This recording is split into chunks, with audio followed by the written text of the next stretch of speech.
விடுமுறையில் கிராமத்தில் இருக்கும் பாட்டி வீட்டுக்கு வந்திருந்தால் 6ஆம் வகுப்பு மீரா.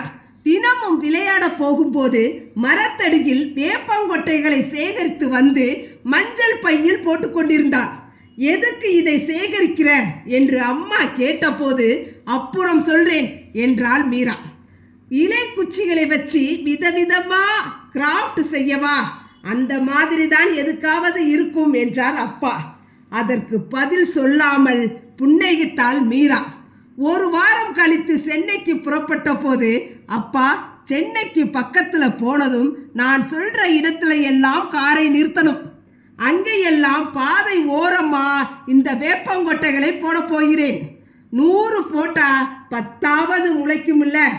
இதுல கிராஃப்ட் செஞ்சா வீட்டுக்கு மட்டும்தான் அழகு, விதைச்சா ஊருக்கே அழகு என்றான். இதை பார்த்த அம்மாவுக்கும் அப்பாவுக்கும் ஒரே சந்தோஷத்தில் மீராவை அணைத்து கொண்டார்கள்.